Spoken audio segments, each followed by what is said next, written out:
seconds. It does. There it is. Yay. Well, I'm going to introduce Awkward myself silence. first. I'm Laura. I'm from Argentina. I'm a coach. I have a podcast, and I'm very anxious. This is my first webinar with World Childless Week, and I've been having troubles with my health, my dog's health. Also, English is not my first language, it's Spanish, so please bear with me if I make mistakes. Do you want to introduce yourself, guys?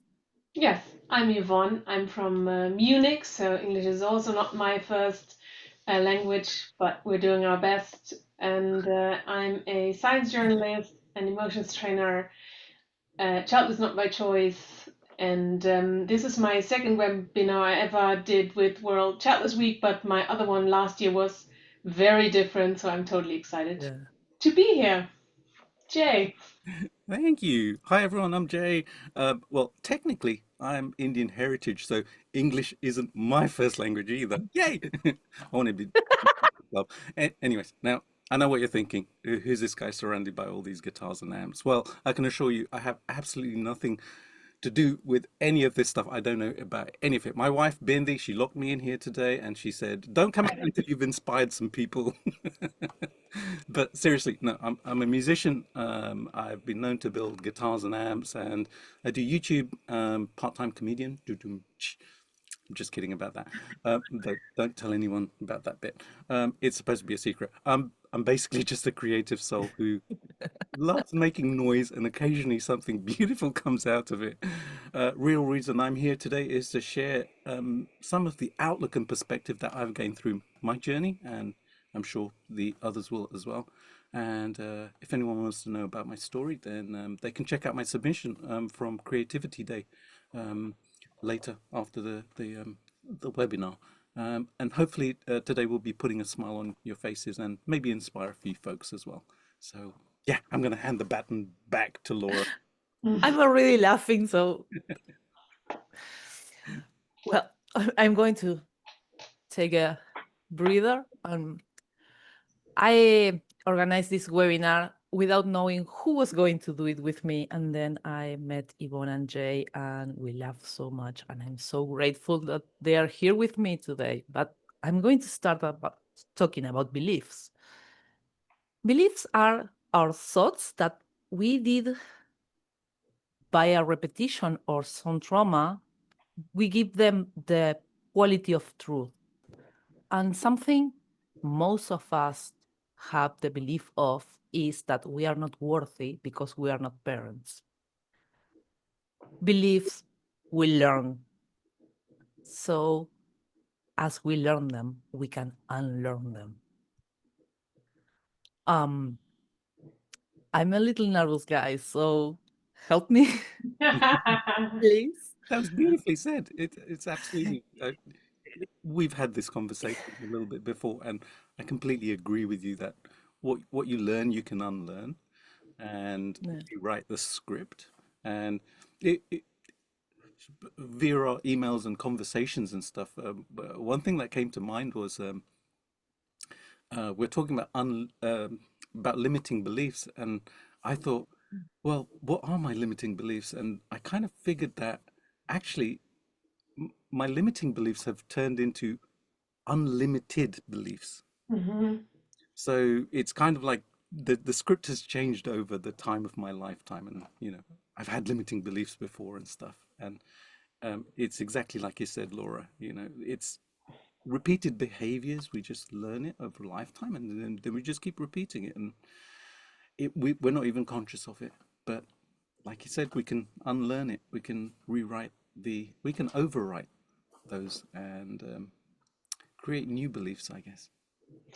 And I think what I would like to add to this, and that is coming from my learning as an emotions trainer, is that beliefs about ourselves are supported by the emotion called shame.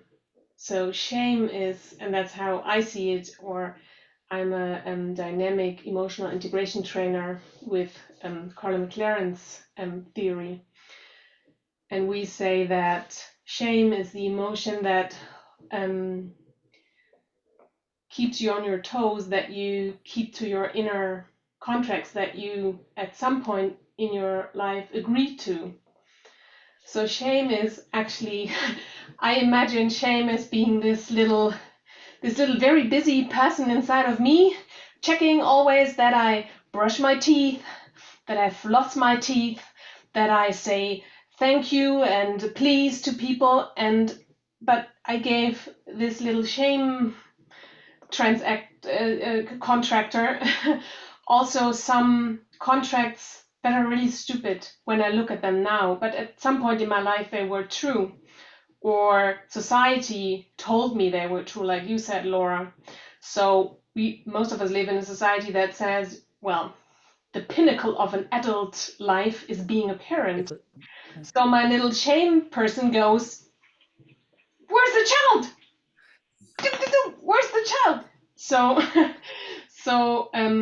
the whole unlearning for me is being gentle with myself and that little shame person in myself that's just doing their best, and tell that person, okay, it's probably a wrong inner contract to work on. So Yeah, keep we have finding a shame. new one. Yeah. Yes, we have shame because our beliefs at some point had a positive intention. Yes. Belonging, being protected, being nurtured, and we gave them the quality of truth. So now that we aren't capable of fulfilling that beliefs, the shame and the fear of who I am not worthy. Oh, don't look at me, please. Yeah.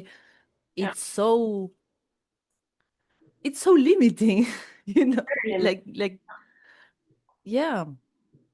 But the thing is that we can unlearn that and we can break those contracts with it because we are not a little kid anymore, or we don't need approval from outside to feel happiness or fulfillment in another way. Yeah, it's kind of like I guess in a very very simple way, it's like eating something which you don't like the taste of, but then you just continue to eat it over and over again.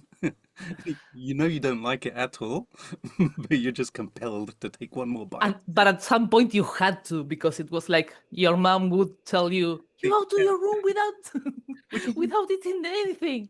and Mm. that's what I was going to ask you guys now.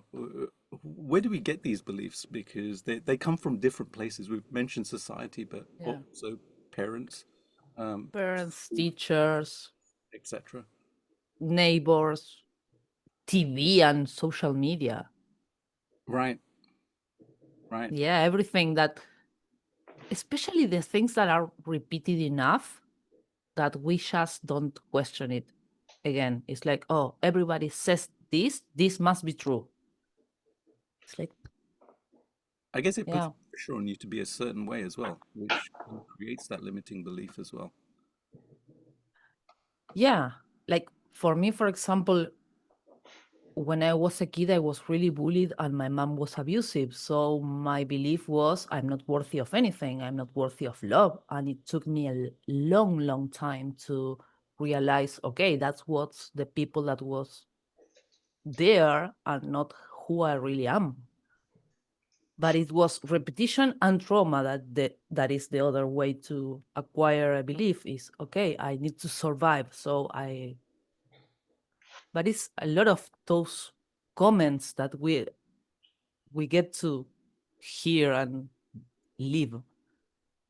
And it's also what I find so difficult. I mean, there are many of those limiting beliefs where I just can go and say, this is just not working anymore. I'm not living like this. But some of those are so ingrained in society that even if I say I don't want to live with these beliefs anymore because I know they're not helpful, they come up again and again, Yeah. and that makes it so exhausting and so difficult, because sometimes you feel, yeah, like Sisyphus running up the hill and then go back again, because and that there's a whole ongoing discussion, and then you feel, okay, finally, and then somebody else comes with the same and you go Yeah. and that is, I mean, this is not only something with childlessness. I mean, No, with them. many Yeah. other those beliefs that are so ingrained in societies, um, they come up all the time, and that Yeah. makes it. And when you're in a bad place because something, I don't know, happened, then it hits you again when you go, maybe it is a true belief, and then you need to do the work all over again. We go, no, it's not a true belief, which makes communities like these so important, so that you Yeah. can get support again, where people then mirror to you, okay, no, those are not right. We've been here. Let's ground ourselves in this in this again, so that so that is what I find, and because it feels a bit circular, because I mean, I'm Yeah. 46, so I know in a few decades there will be the whole grandparent thing coming, where I know Yeah. I will have to discuss with my inner shame again. Not being a grandparent does not define my worth. Oh, I knew this, but it will come back again, and that's really, yeah, difficult. Yeah. Yeah, but you said before, like we need to treat us with compassion and patience, and learning those beliefs that were so repeated. For me, they were repeated for over 30 years, and I'm trying to undo them in 10 years. It's an ongoing process. What I do is, either I challenge my belief, like, is that really true? Or I mock it when I have the repetitive thoughts that, like, I started repeating the same, so they like, okay, this is not working, and I can think of something else, because trying to like get rid of a thought for me is like, no, the thought keeps getting stronger. When I mock it or challenge it, it's like, okay, I can think of something else. No. Yeah.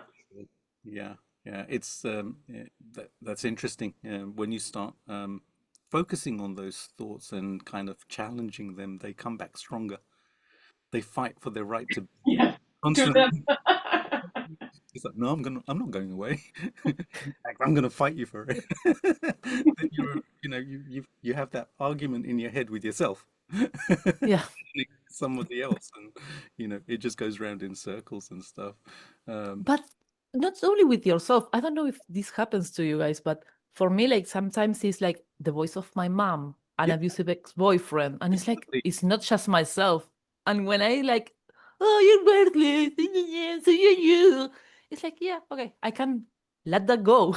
Yeah, yeah, absolutely. You don't know. You make up scenarios in your head which actually play out all of those limiting beliefs. Yeah, It basically just keeps you in that space. It's like, thanks, mind. I really appreciate it now. Thanks for screwing up my life already. But anyways, I'll live with you for the rest of my life. I'll kind of deal with it. But no, yeah, I guess one of the points is about it's always wonderful to be in that position where you can recognize that's happening, and when you get to that point where you know that there's a thought coming in, and you recognize it as not something which is necessarily good for you. That's the point when you can actually do something about it and change the thoughts or change your behavior or actually just observe it. I always find that yeah, when something like that comes up, rather than fighting it, uh, I just stay and I just observe it. And then it kind of like loses its power because eventually it does get bored and it stops, like the which I loved. yeah. It did well. And it, But that's the other tool I use, the acceptance by surrender. It's like, yeah, I'm worth it. You know, it's like, yeah, I'm worthless. I'm Deal not with going it. to do anything else. And it goes away. It's like, okay, I don't know. You're not fighting against me, so I lose my grip.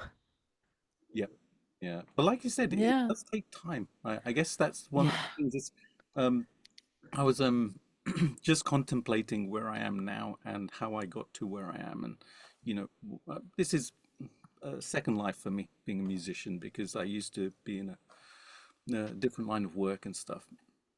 And when I look back to who I was then and who I am now, it's almost like going back to being a child 20 years ago. And Mm. then you've got to go through the steps. And I was thinking just the other day, it's kind of like, oh, finally, I'm like 20 years old and I'm starting to get it. You know, because you are actually kind of like almost, well, we are rewriting what we learned up until that point in time. Yeah. And then Yeah. everything which is new from there um, is something that we've got to work to make part of ourselves and our thoughts and our beliefs. Um, very much agree with you that you need that group of people or a person in your life who's that positive influence. And over the Uh, years, I've had those. Well, I'd say over the last 20 odd years, I've had those people come into my life, and that's made a huge difference by who they are, how they've passed on knowledge, how they've believed in me. you know, I guess this is one of the things as well. When somebody actually believes in you and they just stick by you, and yeah. they'll sometimes tell you stuff you don't want to hear about yourself, but that's just then you shake your fist at them privately when you're not on the phone to them. um, but it does help, and I know those people are still in my life, and they've influenced me to get to where I am, and Mm. hopefully we can pass that on to people, with who we are. Yeah. What I also find an interesting limiting belief I had, and that still pops up often, is so I've been working on the childlessness grief for 10 years. So now I'm in a fairly good place. And then there comes the sneaking thought, maybe you didn't want it enough. Look at how look at how easy you live without having children now. So maybe Yeah. yeah. And this is also a weird thing that and I never even had a so some people so I didn't have a health issue that stopped me from having children. It just never happened, and there was a whole ambivalence thing going on and meeting my husband too late in life. So it was all a very blurry thing why it didn't happen. But still, you always know those stories from people who then went total IVF and it worked. And Yeah. the first round, yay! And this is also something to, am I a bad person when I love my life as it is now? Yeah. Obviously not, but still, this is also something. How can I live with that without also not project the image that society has from people like us? I mean, we're all haggard men and women and people who cry all day long and have it bad, which we don't. But this is also a very tricky one that I had in my life. The guilt. I have that one too. Oh, sorry, Shay. Go ahead. Go ahead. I have that one too. And this past month with my dog's health, I've been having a really hard time. And I have a podcast, and everything that I do is about happiness being childless because it's possible. And I started to feel like, oh, you're not happy. The imposter syndrome of everything that you do is a lie. And then it was like, no, it's a hard time. It's a hard month. I'm worried, but that doesn't mean, like you said, I don't cry every single minute that I'm awake. But I think it's common to feel like you didn't want it enough, you didn't do enough, yeah. Yeah, it's that guilt. I Yeah. learned Yeah. from my parents very early on because, growing up in an Indian family, and then when I'm like 16 years old, I get into rock music and want to play a guitar and grow my hair long and stuff. Man, I may as well have had 666 written on my head and, be the Antichrist type of thing. For them, it was like that, and there was a lot of guilt which actually was piled onto me, and I carried that for years, and Mm. completely agree with you on it. Kind of, you do then question yourself: did I not want it um, uh, that much? Yeah. Could I have tried harder? Um, you know, it's a moot point. I think I just find that it's one of these um, questions which it, it just goes round and round in circles. Yeah, you technically can, but the reality is, every time I've gone back to a scenario thinking about, all right, if I had done this differently, the interesting thing for me is that once the circle goes round, I'm back in the same place I always ended up in. Yeah. Didn't necessarily change. Mm. You know, it's a nice thought that if we had changed life at specific points, then life would be different, but we don't know that for sure. Of course, it would change things, but maybe it wouldn't change it materially. Maybe we would have ended up where we were. I know with the Mm. guilt thing as well. You do get to a stage. You know, I'm 52 now, and I've already decided about the grandparents thing. I'm just going to claim to be a grumpy old man. That's going to be my excuse. I'm just a grumpy old man, and don't ask me. And people will kind of stay away from the subject. Anyways, but as I've, People will see right behind that lie and it will be, yeah, I he's don't know, kidding. with the long white beard and stuff, You dress the part. absolutely. The thing is, the thing that will give it away is I'll just start laughing at myself, anyways. Anyway, the thing I've noticed is that the older I get, it's not that I care less. It's more that I take less notice of what other people think. And it's just, I guess that's just part of like growing older and evolution, and um what we actually hear people say when they say they're grumpy old people. They're not grumpy, they're just at a point where, they're not paying attention to all the nonsense that's going on and people are saying. Yeah. So you do, like, from that perspective, just move on. And of course, challenges and stuff are going to happen. They're always going to happen, right? It's They're skilled in the art of not giving up. it, Yeah. exactly, yes, yeah. Exactly. Yeah. You said it better. Yeah. Try not to swear. I was trying until she did it, and now I'm unleashed. It's Sorry. open season now. We can say whatever. I'm a sailor. What can I do?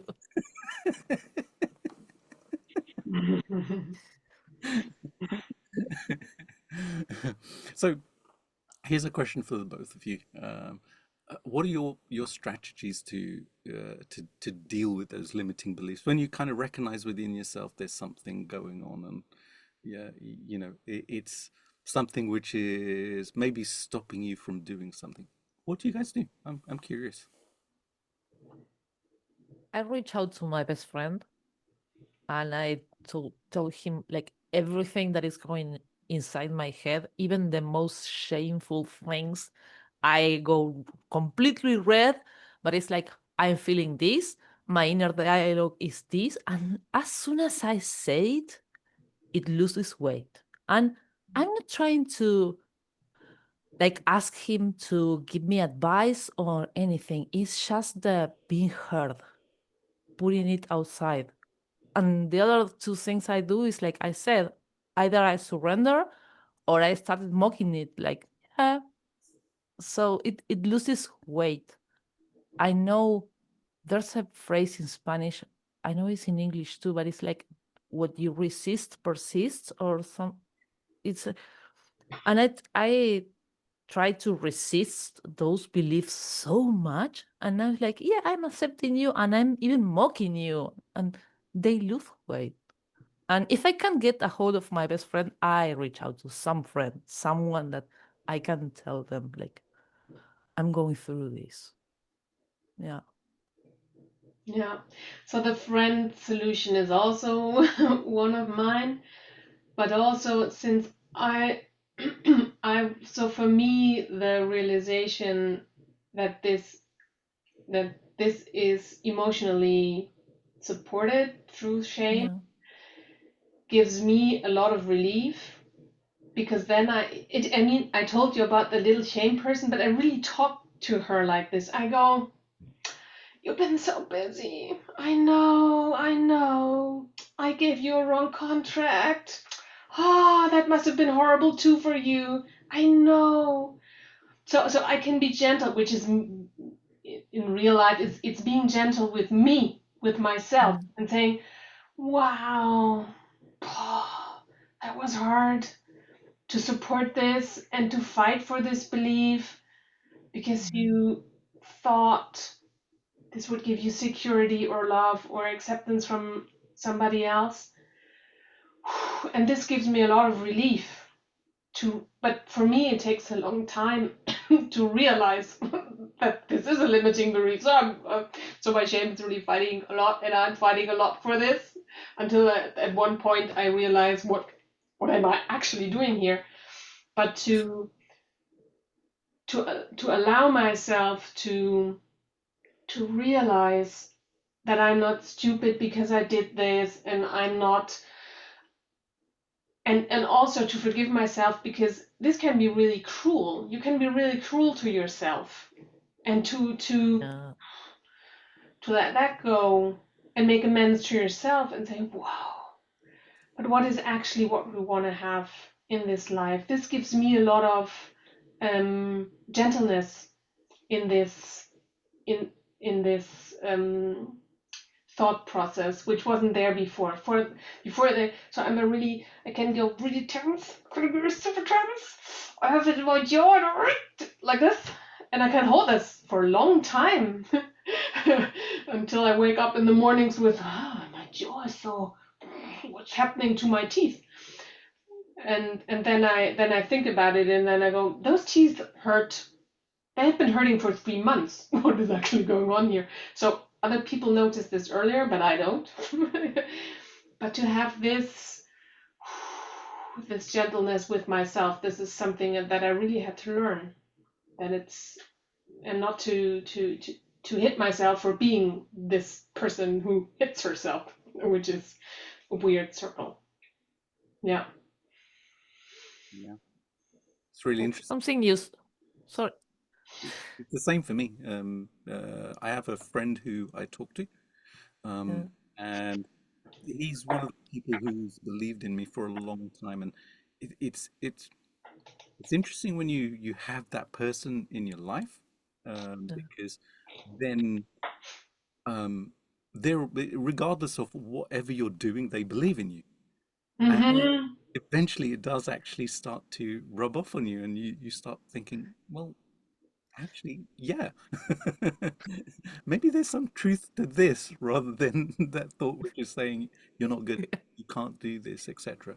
The other thing I do is I do talk to myself in like you mentioned, Yvonne, but my conversation's a little bit different. It's shut the hell up and get on. I did this yesterday, literally. I kind of, I was trying to play in the style of one of my favorite guitar players, right? And I was recording this week because I'm heading out to Germany for a guitar trade show on Thursday, so I need to get work done. So it's been an incredibly busy week. So I was rushing a little bit, and I was trying to do this one thing, and I wasn't nailing it properly. And afterwards, I was just beating myself up, and that voice was saying, "Yeah, you should have paid more attention, and you should have practiced a little bit more," and etc., etc. All of the nonsense that goes on. And then yesterday, it literally was like, you know what? If you want to do it, just get on with it and practice it. Damn it! that's exactly what I did. I just spent a little bit of time on it, and by the end of the day, I was actually feeling so much better about it. Mm. I just keeping this in mind as well, that you know what, if I want to kind of like change something, then I've got to make that effort to do it, take that step, um, and then just do it, because that's what works for me personally. Otherwise, Yeah. I procrastinate. Then 2 weeks later, I'll pick up that same guitar. I'll want to play in the same way, and I'll be like, oh, can't. Mhm. Yeah, okay, maybe I can never do. No, uh, I've wasted enough time actually on that thought process. So now I basically just get on with actually doing it. So, even when that limited belief starts to nag at me, I'm like, no, no, no, no. Okay, quieten down. We've got work to do. Yeah, and you make the new reality, which is also interesting. Yeah, So Yeah. you can, and even if you still believe the other belief, you can already start living as if the other were true. yeah. It's worth a try, and then we'll see where it goes. Yeah. Yeah, I did that when I started the podcast a year ago. It was like you in Argentina doing the podcast in English. And it was like, fake it until you make it. And Yeah. like you said, Shay, my best friend believed more in me than I did. So he bought me a camera and microphone. I was like, okay, I have no excuse. So sit your ass down and do it. But something I wanted to come back to something that Yvonne said about how I treat myself. If I said out loud the things I said to myself, I wouldn't be talking to anyone because I am so harsh on myself. So that's another thing that I do when I'm being harsh of myself. I ask myself, could you tell this to a friend, to someone you love? And the answer is usually no way in hell. So why do I'm telling myself that? And that is also a disarming thing for my thought process. It's like you're being too hard on yourself. No one can live up to that expectation of perfectionism and readiness and happiness and everything. Yeah. That's really powerful. I Yeah. never thought about it like that, but wow, that's really incredible. Yeah. Mm. Yeah. Yeah, it's interesting. I did many years ago. I did the online bee training with Jody Day, and there was also a part around this of finding, so it was for women at this part, so finding the mother within, so finding the parent within if you go for everybody. And there was also this idea, how can you try talking to yourself like you do to a friend, or maybe how you imagine you would talk to your child if you Your had one. child. Yeah. And that is really, it's as beautiful as hard, and needs also a lot of training to go, because it's so much easier to talk to yourself as if you were an idiot, and Yeah. you would never say this to your best friend. You wouldn't even say it to, not to any friend. It doesn't even need to be your best friend, and it's weird that we are nicer to acquaintances than Than to ourselves. Yeah. to ourselves. Yeah. And that is also really, I'm, yeah, I'm still practicing that one. And also being gentle to myself ended up making me gentle to others too, because Mhm. I started changing my inner dialogue. It's not like I'm always gentle to myself, but it's the toughness is lessened, you know, because I'm doing this 24/7. Like Shay say, just do it. Stop procrastinating. Don't complain 2 weeks from now that you are still putting yourself down. So yeah, okay. And I'm constantly doing this. So I get to have better relationships because I'm not judging others or being not not that I any not that I ever said someone that is stupid, but like I treat myself better so I can be kinder to others, not being angry or hurtful all the time. Hmm. And I wonder how much of a cultural thing that is. So I'm half German, half Dutch, and Germans tend to be very pragmatic and very um, strong on the point. So we don't talk around a thing. We just say it. And the Dutch, as far as I learned it, do it even more. So I'm a double double pragmatic burger.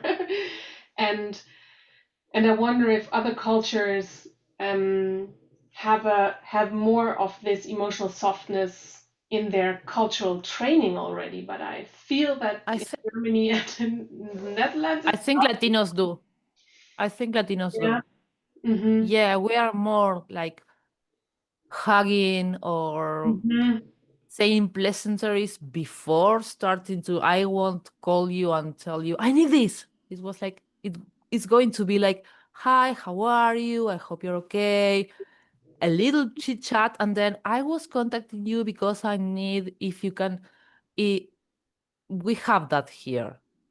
Mhm. Yeah. Just to add on this just before you can say something, Jay, it's interesting. I once did a journalistic trip to Uganda, so I had a little glimpse into this culture. And they have a hello, how are you? Hello, how are you? I'm fine thing at the shops and everywhere too. And I read it Yeah. in the travel guide that this is just how they do it and that you're supposed to do it as well. And I thought, okay, I'll just do it. But when I came back, I noticed that I really missed it because it was a nice thing because it wasn't just a hello, how are you? Yeah, I'm fine. Hello, how are you? But it was really we look into each other's eyes, have a few seconds of a humane contact, and obviously, nobody says, oh, wow, my mom just died. I had a horrible day. Nobody says this, but there's a little, and then we go into business. And I love this. And I totally miss this in Germany because in Germany, it's like, okay, 3 pies and a cake. No, here is like you said in Uganda. Just like that. Yes. Yeah. Yeah. It's that connection that you make with people. Yeah. Yeah. When you feel good about yourself, it's easier to make connections with people Mm-hmm.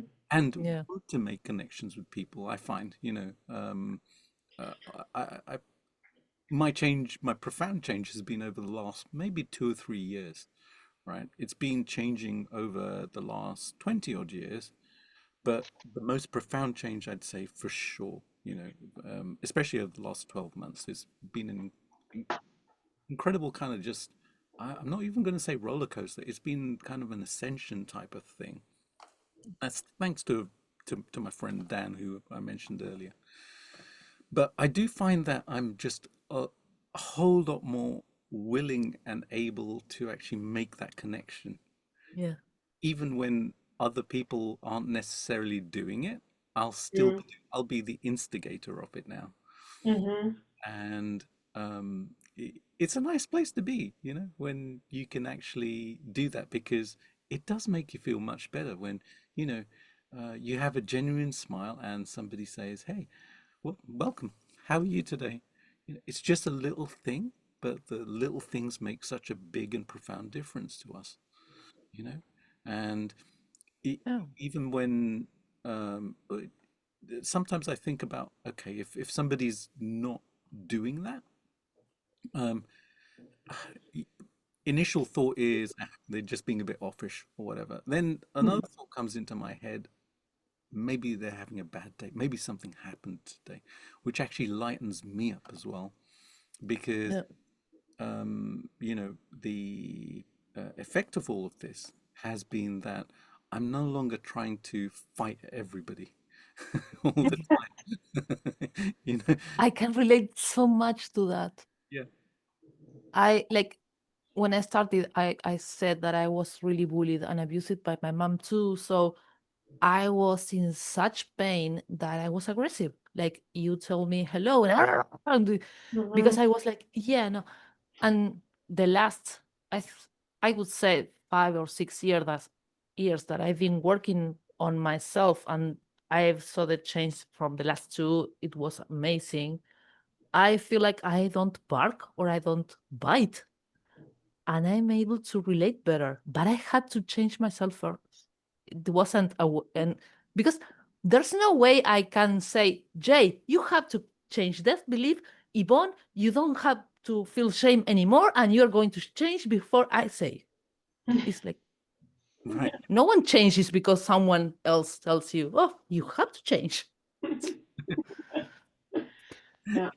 It's got to come from inside, right? You got to want to Yeah. change, you know.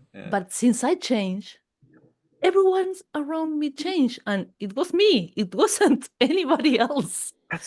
That's really interesting as well because you do attract different people to your life, right? I mean, Yeah. one of my favorite authors of all time was Wayne Dyer, Dr. Wayne. Yeah. And you know, the saying which is always in my mind, which he said was, "When you change the way you look at things, the things you look at change." You change. Yeah. Such a Mhm. profound quote, because it's very true. Because when your outlook changes, you start attracting different things to your life. You know, Or different. even the same or even the same person treats you different because you're being like a lower energy and more center energy, you're being kinder. So the other person has the permission to also be kind. Right. And like you said, is if I cross someone that is like barking like I was before, what I think my immediate thought is there might be they must be hurting somehow. Mhm. So it's their problem. I don't take it personally anymore. And that's a huge shift for me. But it took me 6 years at least to get there. So I also, if I don't have that thought, I forgive myself. Okay, you didn't have the best day. You weren't able to see that and you reacted. It's like Yeah. Yvonne said earlier, it's a circular thing. Yeah. And it's also um it's so easy. So when somebody barks at you to bark back, although when that person barks at you, you actually know something is going on. They're not Yeah. grounded, they're not boundary, they're not centered. So probably might be best not to attack back because they're already unboundaried. So let's not and Poke the bear. yeah, let's not hit them as well. But this takes also a boundary that I need to be grounded and I need to be Yeah. and I wish that when I'm barking at people that I do this to people who are boundaried themselves and don't can who can live with a person. I mean, everybody's like this sometimes, but it's always easier if they can keep their boundary so that my boundary impairment doesn't get even worse. So, and this is also like an inner discussion as well. If I'm already Yeah. ungrounded and everything is just, and then I talk to myself and go, "You are," and this won't really help ground ground myself. So that is also an interesting thing to. Something that happened to me this week was we were playing an online game, League of Legends. I don't know. Shay might know it. It's a 5 versus 5 players. Must Like have. they, I'm a complete just muso. And life is basically kind of Music game. music. but they have great music. But we were 5 friends talking together and playing, and I was in my shittiest mood. My dog just got blind, and I was like barking at the enemies, at my friends, and one of them thought like it's good idea to attack Laura. So he started barking at me, and thank God this was wireless because I would have like ripped his head off. And the other ones told him, leave her. She's having a rough time. It's not against you. She needs to unload her frustration. And that's also something that I realized happened since I changed my beliefs because I bottom everything and then I like exploded in rage. Now I do like I play an online game so I can get the frustration out and allow myself to to feel that frustration. It's okay, I'm frustrated, because my belief was I can't get angry, I can't like be frustrated, I can't show that anger. So yeah. That's interesting. I'm still working on that aspect. My initial thought when people do that is you're an asshole. But there are healthy ways to do that. I know, but I know that inside myself, it kind of like it takes a few steps in order to get to that point where I'm like, I have compassion for you, by the way. Still, at the moment, you're being an Yeah, in that moment, it's kind of like, no, all right, hold it.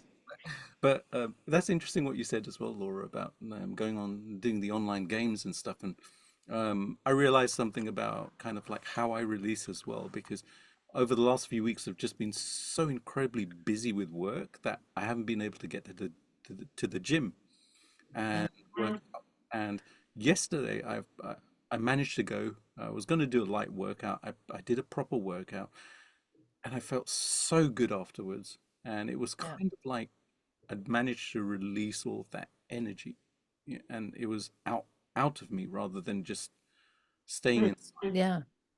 And um, sometimes it's just circumstance. I can't do it, but it's an important aspect to be able to have that release so that you're not just bottling it up. Because I was feeling over the last week, 2 weeks, that I wasn't feeling good.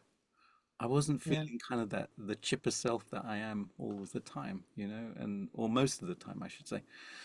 But um, once you do that, then it kind of like resets, and I guess that's an important aspect of life, to actually have that balance, to know when to actually, or have something where you can actually um, let all of that energy go. You know? yeah. I feel like I usually do this metaphor. Do you know that pot that is by pressure and it Mhm. releases steam? I feel like that. I need to release that steam, otherwise I'm going to explode. So yeah, I sometimes I go to the gym too, but sometimes I put music like Rammstein or Korn and I yell my lungs out because I love rock and roll and I need that like frustration. But since my dog is blind and she's hearing constantly, I couldn't start screaming. So it was like, Mhm. yeah, go into the video game and yell at the players and the, you know, Yeah, I'm constantly looking for releases.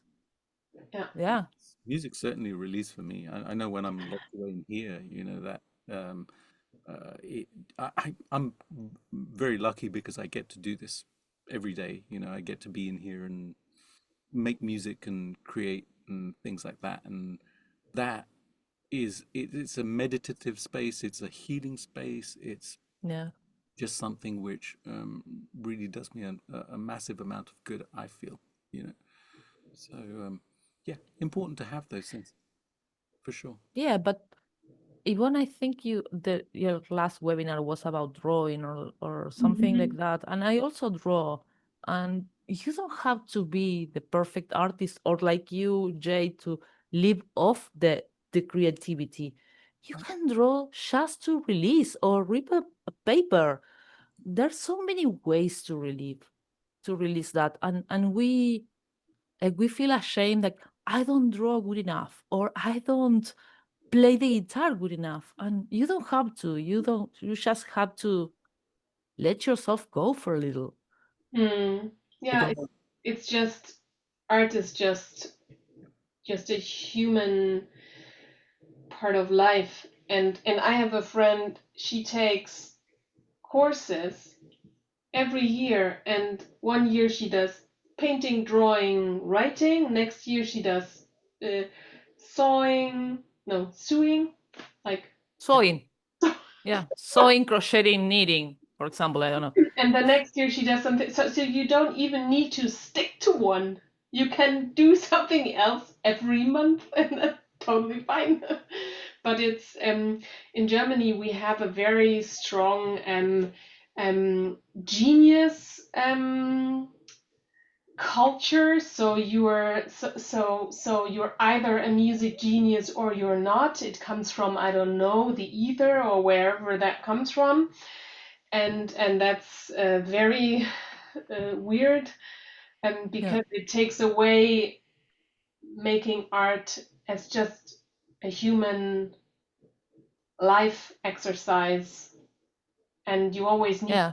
I just saw on the internet, I saw an interesting meme by a, it was like a cartoon, and there was this cartoon character who did a lot of great drawings or something, and she showed it to her friends, and all those friends said, you should sell those. And then she goes to another friend, you should sell those. And the end of the cartoon is, I just want to have my hobby. I don't want to make a job out. I don't want to sell those things. I just want to make them. And this was Yeah. it was a bit heartbreaking, because I know from others they also get this comment, oh, you should make a job out of it. Yes and no, I don't know. Maybe, well, we'll see. But that, But that's another belief. Like yeah, everything you do has to be or either work or for purposeful. sale. Yeah. But purposeful for me, releasing is purposeful, but Yeah. related to money or productivity, it's like, yeah, I paint, for example, and I never sell my paintings because they are my hobby. And if I don't like them, I just paint But in white on capitalism, top of. everything. But I've heard that, like, you should sell those. And it's like, no, it's for me. It's Mhm. not something, and I don't want the pressure to have to make money out of my hobby. Right. Yeah. Yeah. Yeah. And it's important to balance that as well. You know, when you this was my hobby first and then became my job. Yeah, I was not always a full-time musician, but there's a balance to be struck because you can Yeah. very, very easily allow it to become work. Yeah. I never feel like, I mean, yeah, there are days when it feels like it's a long day and it's work and it's tiring, especially when I'm video editing or something like that until 10 p.m. I hear you. Yeah. and Video editing is like, I'm no. tired and it sucks, you know, but for the most part, it still feels like just I'm still that 16-year-old kid who wanted to play music, you know? And that's something which, yeah, you've got to be careful to retain that so that it's still your passion as well. It's still your heart and your soul, you know, rather than just being about, well, I just want to make money, you know, from it, which, yeah, you don't have to do that with everything. Yeah. Yeah, there's an interesting. There's an interesting story of the. I think he's German or Austrian composer Franz Liszt. He composed an opera, which was not his typical thing, and so nobody wanted to put that on stage because he was not an opera composer. But he felt it needed to be on a stage at one point, and then in the end he put together an amateur group of singers and musicians and put it on stage, and it was kind of totally under his. So I mean, he was already a grand composer, so it was under his level of what he was supposed to have. And I found this was so beautiful because he said, I want this opera to be on stage with a group of people who sing this, and even if it's not proper and with proper singers and I want this thing alive. And I thought, wow, he wanted to see it come alive, and he didn't care if it was professional. Well, it probably was super professional because he's a good composer, but and he didn't take people who couldn't sing, but you get what I mean. It To him it was not important that in the end it was on a big opera house, but that it was there in the world. And I love this. And I think it was Franz Liszt, but maybe I'm wrong, but it kind of touched me many years ago when Yeah, I read this. did it for himself, right? Rather Yes, than it was for himself. It was Yeah. important. the world. Yeah, which is fantastic. You know, I always look at my music that way these days because I used to stress about will people like it? You know, am I playing well, etc., etc. But nowadays, and for a while now, I felt comfortable in the fact that, well, I do what I do, and if people enjoy that, then that's absolutely fantastic. If they don't enjoy it, that's okay as well. You know, the main person I've got to satisfy is myself. If I can sit here and listen to the track, and I often do because often share my tracks and my playthroughs. I just write my stuff for my YouTube channel because I do a weekly video on that, right? And it gives me an excuse to be creative. I use that excuse to write music, and it's awesome. But I do find myself once I kind of like share it with my Patreons privately for a few days before the video goes out on my main channel, I end up watching it like 10, 20 times on my iPad because it's on there and I want to listen to the track and I'm really proud of it. I'm just happy with it because, it makes me happy, which, you know, that's always the fun part for me.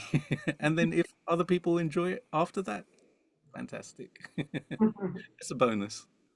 Yeah. Something similar with my YouTube channel. Like I guess I started the podcast, the YouTube channel, or like I wanted to connect with others.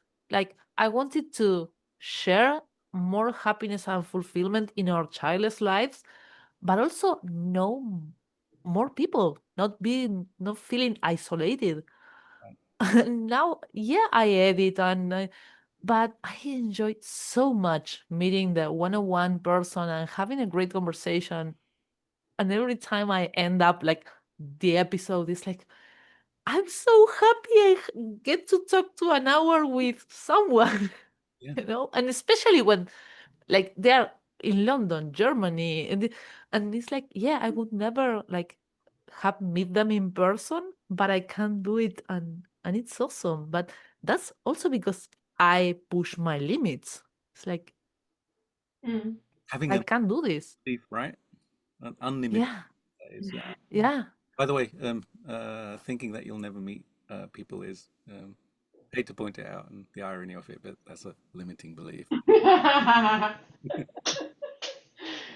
Which gives us a Well, yeah. full circle Yeah, for our I actually came Actually, in mind, Laura.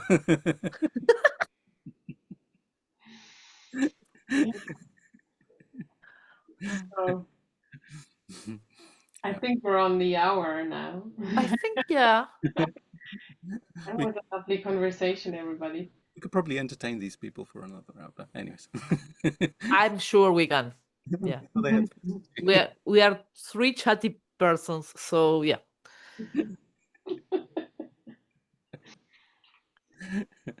well, So Steph can throw us out. We'll come back on the screen.